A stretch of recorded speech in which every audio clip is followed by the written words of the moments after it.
მოდით ერთად გავაკეთოთ დესერტი, სახელად შუშის ნამსხვრევები. პირველ რიგში დაგვჭირდება სხვადასხვა არომატის ჟელეები. ავადუღოთ წყალი და რაც აწერია შეფუთვაზე, იმის ნახევარში უნდა გავხსნათ. მე ვფიქრე, რომ არ იქნებოდა საკმარისი, ამიტომ ცოტა დავაკელე წყალი და თქვენ იგივე შეცდომა არ დაუშვათ. ამასობაში ერთ ჭიქარდზე გავხსნათ 30 გრამი ჟელატინი. ახლა კი მოვამზადოთ ჩვენი არაჟნის მასა. 500 გრამ არაჟანს უნდა დავამატოთ 1 კილა შესკლებული რძე და 100 გრამი შაქარი. მე დაახლოებით 8 სუფრის ковზე შაქარი დავამატე. კარგად უნდა ამოურიოთ ამ მასას, რომ მიიღოთ ერთგვაროვანი და გაიხსნა შაქრის ნაწილაკები კარგად და შემდეგ უნდა დავამატოთ ვანილი. ბოლოჯერაც კარგად ამოვურევთ და სულ ეს არის არაჟნის მასა უკვე მზად გვაქვს. ამასობაში ოთახის ტემპერატურის რძეში ჩალბობილი ჟელატინის წესი აფუვდა და შეგვიძლიათ რომ გავათბოთ უკვე გაზზე. აქ არის ერთი უმნიშვნელოვანესი დეტალი, რომ ჟელატინი არ უნდა აადუღოთ.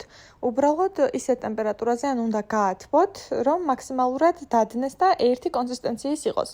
ჩაუმატებთ ამას არაჟნის მასაში და კარგად გადაურევთ. კარგი იქნებოდა, რომ მუშ ჩვენი ფერადი ჟელატინები ამ მასაშივე გამეხსნა და შემდეგ გადამეტანა ფორმაში, თუმცა ცოტა სხვანაირად გავაკეთე პირველი მცდელობის გამო. როგორც ხედავთ, ესე დავჭერი კუბიკებად ჟელატინები და წავუსვი აუცილებლად ცოტაოდენი ზეთი ფორმას, რომ არ მიეკრო. გადავურიე მე ჩვენი ეს არაჟნის მასა და ჩვენი ნამსხვრევები ერთმანეთს და გამოვიდა საბოლოო ჯამში ესეთი რაღაცა, რომელიც მეორე დილით დამხვდა აი ესეთი და უნდა აღვნიშნო, რომ პირველი მცდელობისთვის ძალიან გემრიელი გამომივიდა. გამიზიარეთ თუ მოგეწონათ. კარგად.